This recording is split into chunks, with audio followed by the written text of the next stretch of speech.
Hey guys, welcome back to my channel. Hope you all are doing well. So जो हमारा आज का video है वो फोकस्ड है IKG PTU BTech केमिस्ट्री आपके सेमेस्टर फर्स्ट एंड सेकंड में। जो चैप्टर नंबर 4 था हमारा use of free energy in chemical equilibria. ठीक है, इसके मैं ऑलरेडी 10 पार्ट्स जो है अपलोड कर चुकी हूँ। आज का जो हमारा वीडियो रहने वाला है ये रहेगा आपके पार्ट 11 के ऊपर। ठीक है, तो इस वीडियो में हम इसी चैप्टर का करेंगे पार्ट 11। जिस भी स्टूडेंट को इसके नोट्स चाहिए वो मेरे जहाँ पर पहले केमिस्ट्री के नोट्स थे ना वहीं पर आपको मिल जाएंगे। अगर किसी स्टूडेंट को फिर भी नोट्स नहीं मिलते तो मैं अपनी पोस्ट का सेक्शन जो है कम्युनिटी पोस्ट का जो लिंक है वो पिंड कमेंट में डाल दूँगी। ठीक है, आप वहाँ से देख लेना। और मैंने ऑलरेडी बाकी सब चैप्टर्स को जो है अपलोड किया हुआ है। एक सिर्फ स्टीरियो केमिस्ट्री चैप्टर जो है आपका पेंडिंग है, वो मैं जल्दी से अपलोड कर दूँगी। ठीक है, सो आज का वीडियो देखते हैं हमने क्या क्या पढ़ा था लास्ट वीडियो में। जियोलाइट प्रोसेस वगैरह पढ़ लिया था हमने। हाँ, ये थी हमारी लेयर्स जो कि फॉर्म होती हैं फ्रॉम ऑक्सीडेशन करोजन। ठीक है, देन हमने इसका मैकेनिज्म यहाँ से हमने पढ़ना स्टार्ट करना था। ठीक है, देखते हैं। आज का जो वीडियो होगा थोड़ा लेंथी होगा, मतलब मैं चाहूँगी कि मेजर टॉपिक्स जो है इसमें कवर हो जाएं और एंड में सिर्फ आपका बचे factors affecting corrosion and difference एक। ठीक है, तो देख लेते हैं, या प्रिवेंटिव मेजर्स। ठीक है, सो सबसे पहले हमारे पास है मैकेनिज्म। मैकेनिज्म में क्या दिया हुआ है, इनिशियली द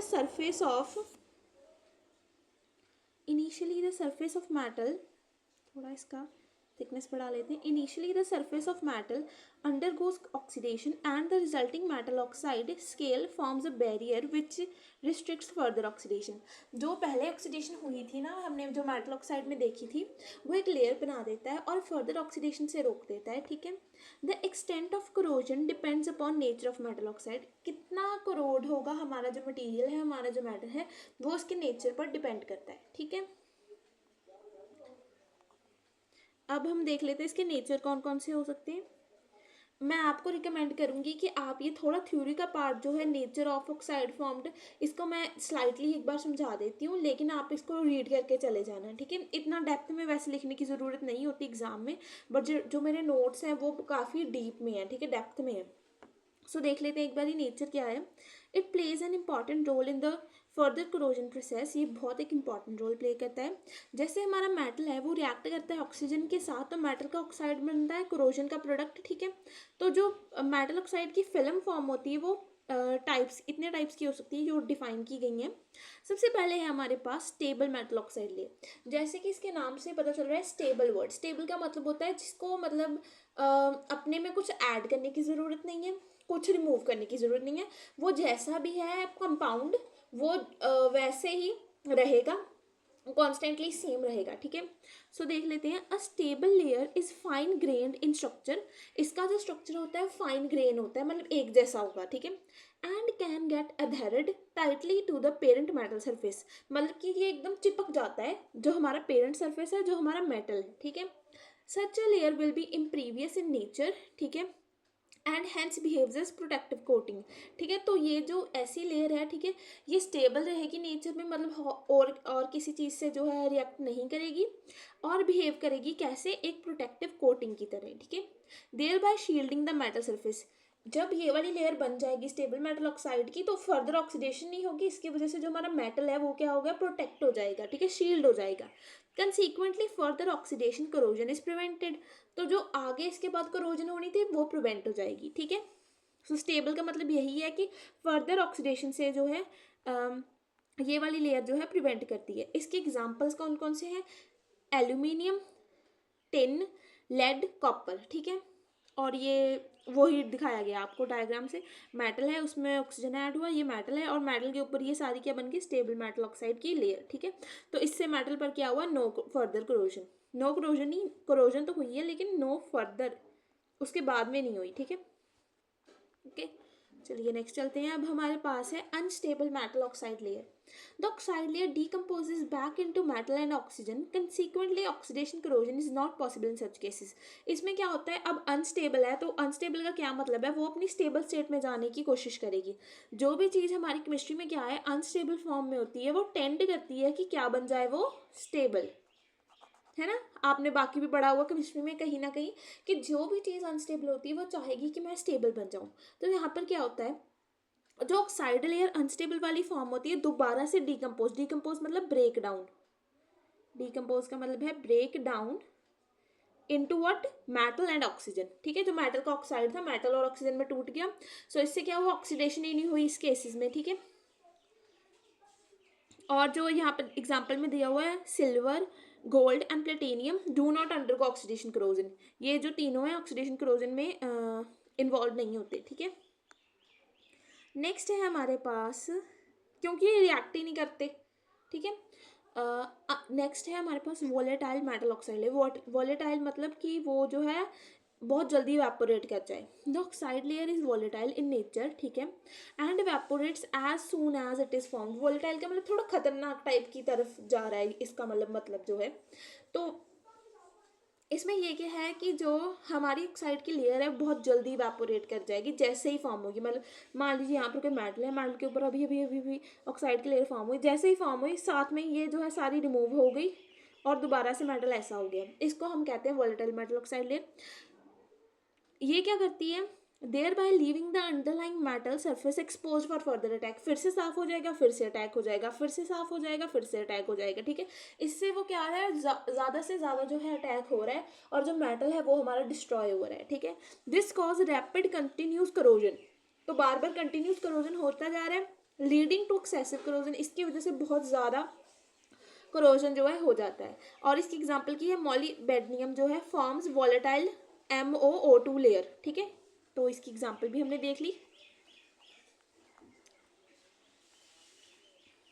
ये इन्होंने एक मैकेनिज्म के थ्रू बताया, मेटल था, इसमें हमने ऑक्सीजन ऐड की, एडिशन ऑफ ऑक्सीजन हुई। ठीक है, मेटल के ऊपर वोलेटाइल लेयर बन गई, इवेपोरेशन हो गई इस लेयर की, मेटल फिर से साफ हो गया, फिर से ये वाली लेयर, फिर से ये वाला प्रोसेस चलता जाएगा। मेटल था, ऑक्सीजन हुआ, फिर ये कॉन्टिन्यूस इन्फिनाइट लूप बन जाएगी। ठीक है, इसकी वजह से हमारा मेटल जो है वो पूरा का पूरा खराब हो जाएगा। नेक्स्ट है हमारे पास पोरस मेटल ऑक्साइड लेयर। तो पोरस जैसे कि आपको नाम से पता चल रहा है, पोरस का मतलब होता है जिसमें होल्स हो। जैसे हम कह नहीं थे पोरस सरफेस, मतलब जो सरफेस है वो कुछ इस प्रकार का है, ऐसा कुछ। ठीक है, if the metal oxide layer is porous the oxide layer formed has pores और क्रैक्स। यानी कि जो हमारी ऑक्साइड लेयर फॉर्म होगी इसमें पोर्स होंगे या क्रैक्स होंगे। ठीक है, in this case the atmosphere oxygen penetrates through the pores and crore the underlying metal surface. अब अगर जैसे यहाँ पर बना हुआ था, ये एक बार देख लेते हैं। अगर यहाँ पर एक कुछ ऐसा टाइप की चीज़ है, ये मैं आपको सिलेंडर के थ्रू बता रही हूँ। ठीक है, मतलब है ये मेटल का सरफेस ही, एक मिनट रुकिए। ठीक है, सिलेंड्रिकल मेटल सरफेस मान लीजिए अब आप, और यहाँ पर क्या है, इसके यहाँ यहाँ पोर्स हैं। ठीक है, अब पोर्स हैं तो क्या होगा, यहाँ से क्या है हमारी ऑक्सीजन जो है इसके अंदर चली जाएगी। इसकी वजह से जो अंदर अंडरलाइंग हमारा एक्चुअल मेटल है ना, ये वाला, इसके अंदर जो है सारी हवा यहाँ पर चलेगी, ऑक्सीजन यहाँ पर चलेगी, तो क्या हुआ, यहाँ का जो अंडरलाइंग मेटल सरफेस है ये कोरोड हो जाएगा। इसको हम कहते हैं पोरस मेटल ऑक्साइड लेयर। ठीक है, पोरस मेटल ऑक्साइड लेयर की वजह से क्या हुआ, अंदर का मेटल जो है वो एटमॉस्फेरिक ऑक्सीजन के पेनिट्रेशन के थ्रू क्या हुआ, करोड हो गया। This cause continuous corrosion till conversion of metal into its oxide is completed. ये तब तक होता जाता है, बाहर से ऑक्सीजन आ ही जाएगी और ये करोड होता जाएगा जब तक ये पूरा का पूरा MO नहीं बन जाता, मतलब मेटल का ऑक्साइड नहीं बन जाता। ठीक है, तो ये थी हमारी metal porous metal oxide layer. इसमें क्या होता है कि जो मेटल का आउटर सरफेस है इसमें पोर्स टाइप बन जाते हैं, जिससे कि बाहर की हमारी एटमॉस्फेरिक ऑक्सीजन उसके अंदर चले जाती है और ये तब तक जाती रहती है जब तक हमारा पूरा का पूरा मेटल करोड होकर मेटल का ऑक्साइड में फॉर्म नहीं हो जाता। ठीक है, फिर इसकी एग्जांपल है alkali and alkaline earth metal में ये होता है, ये देखिए लिखे भी हुए हैं, lithium, sodium, potassium, magnesium, iron etcetera. ठीक है, और ये आपको डायग्राम के थ्रू बताया गया है। मेटल है, मेटल में ऑक्सीजन गया, मेटल के ऊपर एक पोरस मेटल ऑक्साइड की लेयर जो है फॉर्म हो गई। ठीक है, अब है हमारे पास पिलिंग बेडवर्थ रूल। ये रूल क्या करता है, to express the extent of protection given by corrosion layer. ये हमें ये बताता है कि जो हमारी करोजन की लेयर फॉर्म हुई ना, जितना हमारा मेटल करोड हुआ है वो कितनी प्रोटेक्शन दे रहा है हमारे एक्चुअल मेटल को। ठीक है, इसको हम फॉर्म एक्सप्रेस करते हैं स्पेसिफिक वॉल्यूम रेशो की फॉर्म में। ये देखिए, ये है इसका फॉर्मूला, स्पेसिफिक वॉल्यूम रेशो। ठीक है, volume of metal oxide layer की कितना ऑक्साइड जो है इस पे फॉर्म हुआ है, और वॉल्यूम ऑफ पेरेंट मेटल जो एक्चुअल मेटल का जो रेशो था। ठीक है, अब इसके बाद मैं आपका एक वीडियो लेकर आऊँगी मोस्ट इंपॉर्टेंट पीटीयू के 10 टॉपिक्स फॉर आपके केमिस्ट्री के एग्जाम के लिए। ठीक है, और साथ ही में मैं आपको स्टीरियो केमिस्ट्री पर भी जो है वीडियो पेपर से पहले पहले प्रोवाइड करवा दूंगी। ठीक है, अब यहाँ पर हमें बताया गया कि जितनी कम होगी हमारी स्पेसिफिक वॉल्यूम रेशो, उतना ही ज़्यादा होगा हमारा ऑक्सीडेशन करोजन। ठीक है, इतना डेप्थ में आपको ये पढ़ने की जरूरत नहीं है, जस्ट आप इसकी रीडिंग ले लेना, ये 2 पैरों की। अब हम पढ़ते हैं करोजन बाय अदर गैसेस।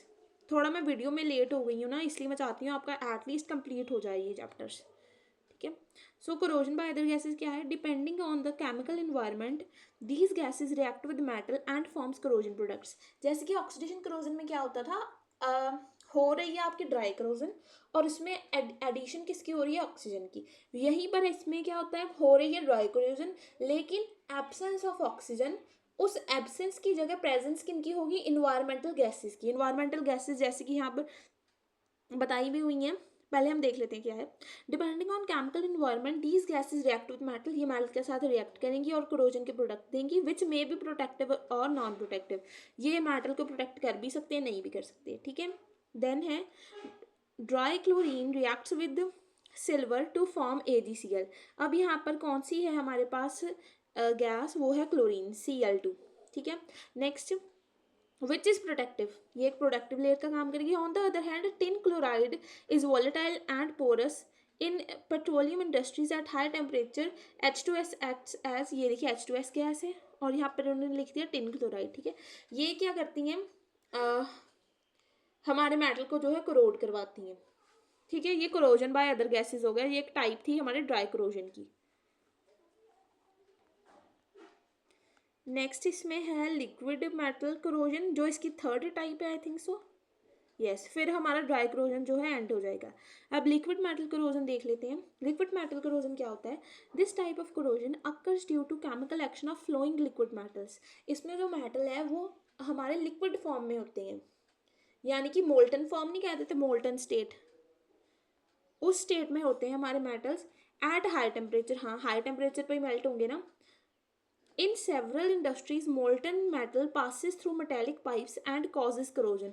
अब जो इंडस्ट्रीज हैं वहाँ पर ये मोल्टन का मेटल है, यहाँ से किसी पाइप से ऐसे जा रहा है, तो इसके अंदर अंदर जो पाइप की लेयर्स है ना, वहाँ पर करोजन जो है देखने को मिलता है। ड्यू टू डिसोल्यूशन और इंटरनल पेनिट्रेशन, इंटरनल पेनिट्रेशन होने की वजह से इसके अंदर वाली साइड्स के पाइप के अंदर ना जो है करोजन होने को हमें देखने को मिलता है। ठीक है, ये होता है इस वजह से क्योंकि जो हमारा मेटल है वो मोल्टन स्टेट में होता है। अब यहाँ पर एग्जांपल है, for example liquid mercury dissolves most metals by forming amalgams thereby corroding them. ठीक है, जो यहाँ पर एग्जांपल बताई गई है कि लिक्विड मेटल में जो मेन बात हम करते हैं मर्करी की करते हैं, मर्करी जो वेरियस मेटल के साथ मिलता है तो अमेलगम फॉर्म कर देता है। ठीक है, देयर बाय करोडिंग देम, ये और इसको क्रोजन भी करवा देता है। Also occurs in devices use for nuclear power plant in cooling system, ये उन डिवाइसेस में भी करोजन देखने को मिलता है जहाँ पर न्यूक्लियर पावर प्लांट हम जो है यूज़ करते हैं कूलिंग के लिए। ठीक है, अब हमारी नेक्स्ट टाइप आ गई है जो कि है हमारा वेट एंड इलेक्ट्रोकेमिकल करोजन। ठीक है, वेट एंड इलेक्ट्रोकेमिकल करोजन देखेंगे, फिर इसमें रस्टिंग के बारे में बताया हुआ है, फिर इसमें टाइप्स हैं। ठीक है, और इसमें फिर है पिटिंग करोजन, और फिर है प्रिवेंटिव मेजर्स, और फिर है डिफरेंस,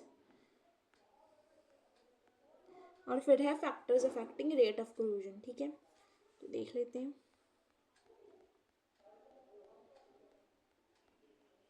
जो वेट करोजन की टाइप्स हैं वो आप खुद पढ़ेंगे। ठीक है, मैं आपको नोट्स प्रोवाइड कर दूंगी, आपने वहाँ से वेट करोजन की जो है टाइप्स को पढ़ लेना है। सबसे पहले हम वेट करोजन देख लेते हैं होता क्या है।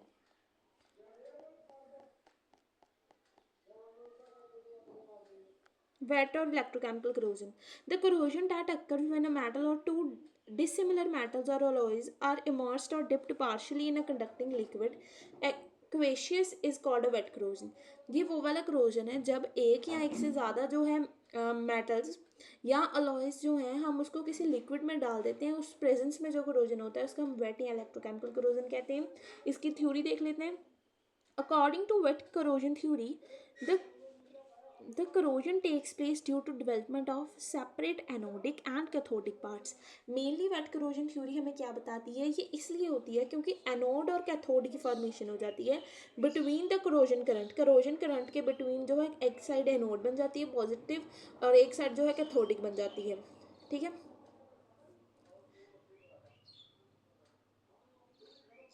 Between which corrosion current flows through the conducting liquid और सोल्यूशन। ठीक है, जिसमें से जो हमारा करोजन करंट फ्लो करता है। At the Nordic part corrosion occurs due to oxidation.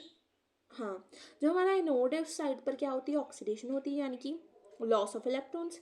And जो हमारा कैथोडिक साइड है वहाँ पर क्या है, गेन ऑफ इलेक्ट्रॉन्स होते हैं। जैसे कि यहाँ पर लिखा हुआ है क्या है, at the Nordic part corrosion occurs due to oxidation, i.e. dissolution of metals with liberation of electrons। liberation का मतलब यही है, यहाँ पर क्या होता है, लॉस ऑफ इलेक्ट्रॉन्स। ठीक है, एंड कैथोडिक रिएक्शन में क्या बताया हुआ है, cathodic reaction consume these electrons, मतलब ये क्या है, गेन कर लेती हैं इलेक्ट्रॉन्स को। And these reactions are dependent on the constituents of the corrosion medium. ये उस पर मैटर करती है कि कौन कौन से कंस्टिट्यूएंट जो है हमने यूज़ किए हुए हैं। The nature of corrosion medium may be broadly classifies into 4 types. अब इसका नेचर जो है वो 4 टाइप्स में क्लासीफाई किया गया है, ये इन्होंने बताया हुआ। If the medium is aerated and almost neutral, the oxygen is reduce in the presence of water to OH negative ion. ये आपने यहाँ से पढ़ना स्टार्ट करना है, ये सारी थ्योरी है। ठीक है, ये एज इट इज़ आपने याद करनी है, यहाँ तक आपने इसको एज इट इज़ पढ़ना है। देन अब मैं आपको रस्टिंग ऑफ आयरन बता देती हूँ। रस्टिंग ऑफ आयरन क्या होता है, when a piece of iron is in contact with aerated and neutral medium. जब तो एयर के कंटेक्ट में है हमारा आयरन या जो है न्यूट्रल मीडियम में है हमारा आयरन, तो कोरोजन जो है वहाँ पर अक्कर करती है। तो 2 टाइप की रिएक्शंस होती हैं, एक रिएक्शन एनोड पर होती है और एक रिएक्शन जो है कैथोड पर होती है। सबसे पहले क्या है, जो हमारा आयरन है वो Fe2+ और 2 इलेक्ट्रॉन में टूट जाता है, ये हमारी होती है oxidation. Oxidation i.e. Loss of electrons. And ये जो है कैथोड पर हो रही है हमारी reduction.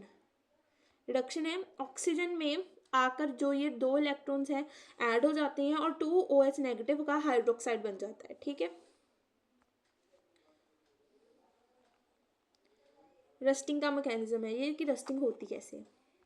Then the metal ions formed at anode combine with hydroxide ion at cathodic region due to high mobility of Fe2+। yes, ये ऐसे ही होता है।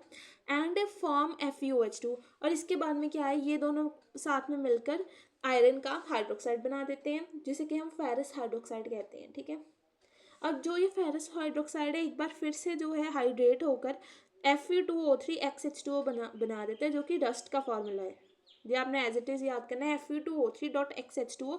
इसे हम हाइड्रेटेड फेरिक ऑक्साइड भी कहते हैं। ठीक है, then under the limited supply of oxygen gas, the corrosion product may be black and anhydrous magnetite Fe3O4। जब ज़्यादा ऑक्सीजन की सप्लाई हो जाती है तो ये एनहाइड्रस मैग्नेटाइट भी बन जाता है, जो कि है हमारा Fe3O4.3H2O। ठीक है,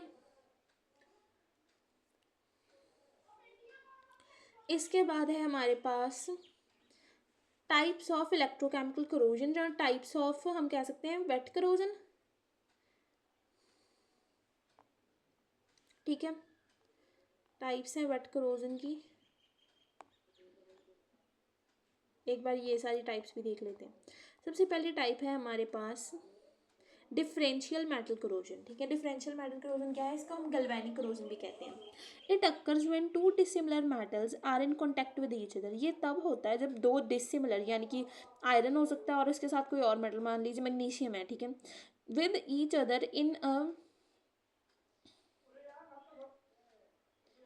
इन अ करोजिव मीडियम, यानी कि 2 मेटल्स हैं डिसिमिलर, उनको हमने किसी करोजिव मीडियम में डाला हुआ है। ये देखिए, ये हमारा आ जाएगा करोजिव मीडियम। ये हमारा मेटल 1 M1, ये हमारा मेटल 2 M2। ठीक है, और ये एक दूसरे के साथ जुड़े हुए हैं थ्रू बैटरी। एक जगह पर मान लीजिए यहाँ पर बैटरी लगी हुई है, ठीक है। The metals with low reduction potential undergo oxidation, जिसका रिडक्शन पोटेंशियल लो होगा वो उसकी ऑक्सीडेशन हो जाएगी। Greater is the electrode potential difference between the anode and cathode, greater is the corrosion rate. जितना ज़्यादा उनमें पोटेंशियल डिफरेंस होगा उतना ही ज़्यादा जो है वो करोड होंगी, यानी कि एक मेटल से जो है लेयर उतर कर दूसरे मेटल पर चली जाएगी, ठीक है। ऐसा ही होता है जब हम गैल्वेनाइजेशन करवाते होते हैं, ठीक है। गैल्वेनाइजेशन हम कब करवाते हैं, जब हमारा एक मेटल जो है जो वो मतलब उसकी हमने लेयर करवानी होती है, यानी कि जैसे मान लीजिए हमने क्या है गोल्ड की लेयर करवानी है और हमारे पास सिल्वर है, तो हम चाहेंगे कि जो गोल्ड के पार्टिकल्स हैं वो जाके सिल्वर पर जो है जुड़ जाए। ऐसे सारे जितना भी आपने पहले पढ़ा होगा ना कि हमने करोजन को प्रिवेंट करवाने के लिए गैल्वेनाइजेशन करते हैं, ये वही प्रोसेस है, ठीक है। उसके बाद आ गई इसकी example, underground iron pipelines connected to bar steel pipe connected, ये आपने खुद पढ़ लेना है, ठीक है। वैसे इतना डेप्थ में आएगा नहीं, ये आपको पढ़ने की ज़रूरत नहीं है, जस्ट आपको थोड़ा थोड़ा जो है उसकी डेफिनेशन पता होनी चाहिए। ये वाला पार्ट भी आप खुद पढ़ सकते हैं, डिफरेंशियल एयरेशन करोजन, नहीं तो मैं थोड़ा सा आपको जो है हिंट दे देती हूँ क्या है। It occurs when the metal is expose to differential air concentration और ऑक्सीजन कंसनट्रेशन। ये तब होता है जब हमने ऑक्सीजन की कंसनट्रेशन में जो है मेटल को एक्सपोज करवाया होता है। Since the cathodic reaction requires oxygen, the part of metal exposed to higher concentration of oxygen act as cathode, and on the other hand, the metal part exposed to lower oxidation corrosion act as anode. तो एक part है जो हमने one part जो है metal का उसको रखा हुआ है ज़्यादा ऑक्सीजन में और एक को कम में रखा हुआ है। जो ज़्यादा में रखा हुआ है वो कैथोड की तरह एक्ट करता है और जो कम में रखा हुआ है वो एनोड की तरह एक्ट करता है, ठीक है। फिर इसकी फर्दर जो है शो की गई हैं कोरोजन टाइप्स, वाटर लाइन है, ठीक है, और पिटिंग करोजन बताई गई है, ठीक है, और सरसाइव करोजन, ये आपने सारी पढ़ लेनी, मैं आपको नोट्स प्रोवाइड करवा दूंगी, ठीक है। अब है हमारे पास डिफरेंस ड्राई करोजन में और वेट करोजन में, ठीक है। ये वाला क्वेश्चन आने के काफ़ी चांसेस होते हैं, ये बहुत बढ़िया क्वेश्चन है, ठीक है। देख लेते हैं क्या होता है ड्राई और वेट करोजन। ड्राई करोजन का फर्स्ट पार्ट है it occurs in dry condition. जैसे कि हमें नाम से पता चल रहा है कि ड्राई करोजन कौन सा करोजन होगा जो ड्राई कंडीशन में जो है एक्ट करेगा, एंड जो हमारा वेट करोजन है वो कौन सा होगा जो हमारा वेट कंडीशन में काम करेगा, यानी कि मॉइस्चर में या किसी इलेक्ट्रोलाइट की प्रेजेंस में, ठीक है। सेकेंड पार्ट मतलब सेकेंड जो इसका पॉइंट है वो है it is also known as chemical corrosion, it is also known as electrochemical corrosion, ठीक है। नेम आपको अदर नेम पता होना चाहिए, ठीक है। देन है it is due to direct chemical attack of the metal by the environment. जो ड्राई करोजन है ये डायरेक्ट केमिकल अटैक होता है जो मेटल का इन द प्रेजेंस ऑफ इन्वायरमेंट उसके ऊपर बेस्ड है। लेकिन जो हमारा वेट करोजन है उसमें क्या होता है, it is due to formation of a large number of anodic and cathodic areas, ठीक है। तो क्या होता है दो मेटल जो है उनको हम किसी एक मीडियम में रखते हैं, कोरोसिव मीडियम में, और जो है दोनों मेटल्स अपने अपने जो है अकॉर्डिंग एनोडिक और कैथोडिक प्लेसेस जो हैं ले लेते हैं खुद ही। Next, even a homogeneous metal surface gets corroded. इसमें क्या है, होमोजीनियस मतलब सेम मेटल सरफेस जो है वो करोड हो जाता है। इसमें क्या है, हेट्रोजीनियस या bimetallic surface alone gets corroded, ठीक है। हेट्रो का मतलब है डिफरेंट मेटल सरफेस, ठीक है। देन है corrosion products accumulate at the place of corrosion. यहाँ पर क्या है, करोजन के प्रोडक्ट्स वहीं बन जाते हैं यहाँ पर करोजन हुई होती है। एंड यहाँ पर क्या है, corrosion occur at the anode while the products are formed elsewhere. यहाँ पर करोजन जो है वो हम एनोड पर ही करवाते हैं, इसी प्रोसेस में हम गैल्वेनाइजेशन भी करवाते हैं, ठीक है। Next is it is a self control process. अब ये जो प्रोसेस है एक सेल्फ कंट्रोल प्रोसेस है, मतलब हम कंट्रोल करते हैं कि हमने कितनी करोजन करवानी है। It is a continuous process, ये जो है कंटिन्यूसली चलता जाएगा खुद ही।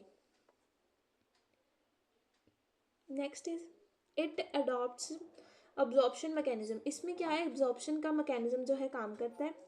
It follows electrochemical reaction. इसमें क्या है कि फॉलोअप होता है इलेक्ट्रोकेमिकल रिएक्शंस का, ठीक है। हमने देखी भी है रिएक्शन, 3-3 4-4 रिएक्शन बनती है तो जाकर ये जो है स्टेप कंप्लीट होता है।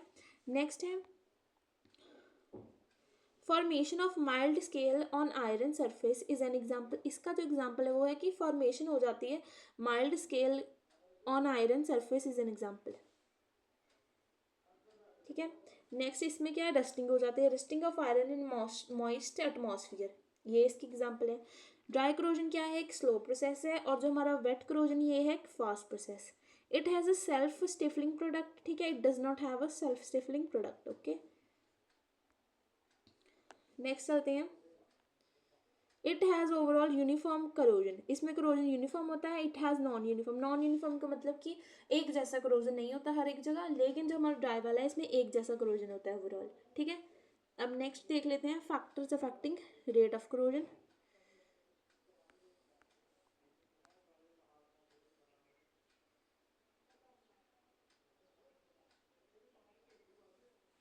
ये जो है इस पर बहुत इंपॉर्टेंट जो है क्वेश्चन आता होता है, factors affecting rate of corrosion. ठीक है, रॉन्ग भी आ जाते हैं कई बार। सबसे पहला कौन सा फैक्टर है, नेचर, नेचर किसका, मेटल्स का। ठीक है, नेचर में सबसे पहली पार्ट आ गया हमारे पास पोजीशन इन द गल्वेनिक सीरीज, कि मेटल जो है वो गल्वेनिक सीरीज पर कहाँ पर हैं वो भी मैटर करता है। सबसे पहले है metals with low electrode potential exhibit high reactivity and hence are more susceptible to get corroded, यानी कि जिन मेटल्स का इलेक्ट्रोड पोटेंशियल लो है उनकी रिएक्टिविटी हाई है, मतलब वो हर एक चीज़ से रिएक्ट कर जाएंगे और ज़्यादा टेंड करते हैं करोड होने को। ठीक है, Thus, the tendency of a metal to get corroded decreases with increase in reduction potential, यानी कि मेटल की टेंडेंसी कम होती जाती है जैसे ही उसका रिडक्शन पोटेंशियल बढ़ता जाता है।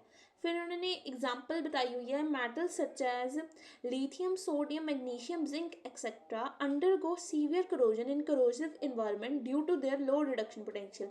हमने ये बात पहले भी पढ़ी थी कि जो अल्कलाइज हैं और जो अल्कलाइन अर्थ मेटल्स हैं ये क्या है, इनका जो रिडक्शन पोटेंशियल है ये काफ़ी लो होता है, इसलिए ये ज़्यादा करोड होते हैं।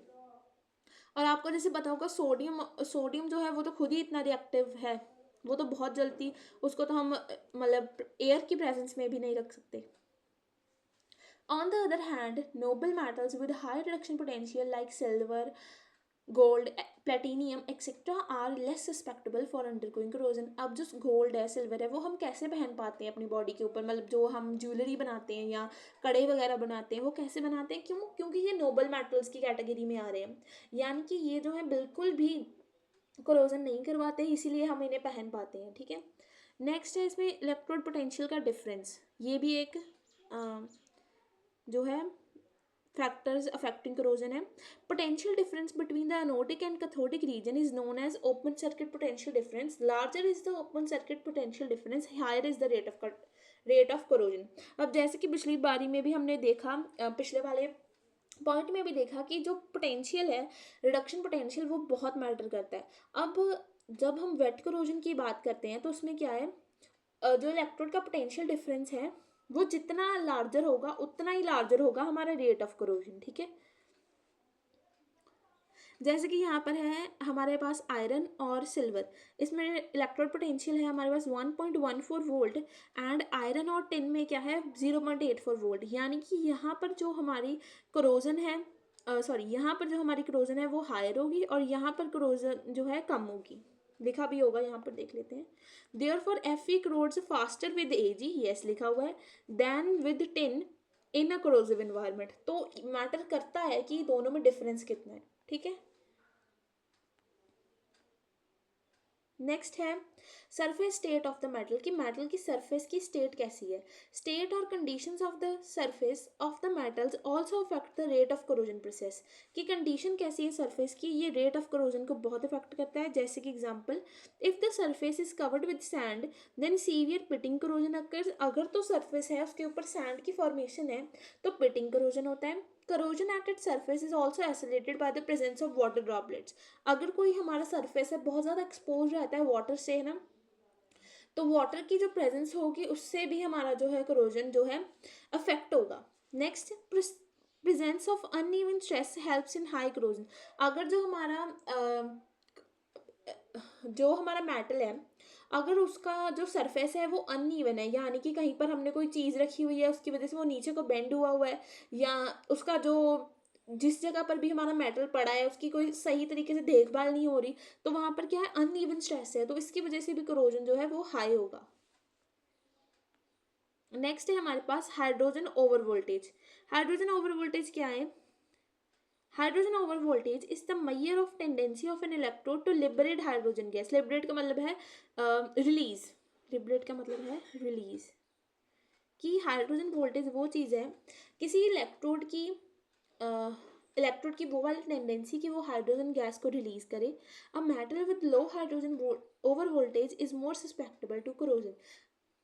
अगर कोई मेटल है उसका हाइड्रोजन ओवर वोल्टेज जो है ज़्यादा है तो सॉरी, अगर उसका हाइड्रोजन वोल्टेज जो है कम है तो उसका उतना ही ज़्यादा जो है करोजन होगा। हाइड्रोजन ओवर वोल्टेज होता है कि वो कितना जो है हमारे हाइड्रोजन को रिलीज करता है। जितना कम वो हाइड्रोजन को रिलीज करेगा उतना ज़्यादा करोजन होगा, और जितना ज़्यादा वो हाइड्रोजन को रिलीज करेगा उतना कम जो है करोजन होगा। ओके, नेक्स्ट है हमारे पास फैक्टर की फॉर्मेशन हो जाती है protective layer of corrosion products by metals. A few metals show tendency to develop passive but protective layer on exposure to corrosive environment. बहुत कम मेटल होते हैं जो कि ये टेंडेंसी रखते हैं कि वो एक प्रोटेक्टिव लेयर को फॉर्म करवा देते हैं जब उनको एक्सपोज करवाते हैं हम करोजिव एनवायरनमेंट में। This layer is stable, highly insoluble with low conductivity as a protective layer and prevent further corrosion. तो ये भी हमारे करोजन को जो है इफेक्ट कर रही है। क्यों? क्योंकि ये एक तरह से स्टेबली काम करती है। इसके बारे में हमने इसी वीडियो में पहले भी पढ़ा है कि स्टेबल मेटल ऑक्साइड लेयर क्या करवाती है, फर्दर ऑक्सीडेशन से जो है प्रिवेंट करती है और हमारे मेटल को जो है शील्ड करती है, प्रोटेक्ट करती है। एग्जाम्पल है इसकी एल्यूमिनियम, क्रोमियम एंड ये कोई Ti करके एलिमेंट है। इसका मुझे यहाँ तो मुझसे गलत लिख हो गया यहाँ पर, एक minute.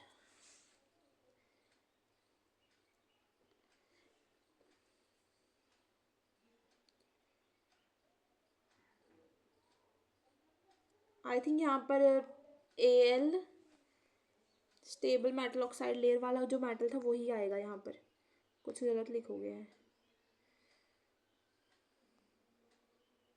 Aluminium, tin, lead, copper, यही आएंगे इस पे।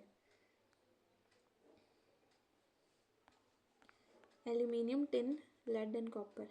तो यहाँ पर ठीक कर लेना आप, एल्यूमिनियम के साथ टिन, और ये तो क्रोमियम लिखा है, लेड कॉपर भी लिख सकते हैं। Develop a layer on it surface. Okay, then है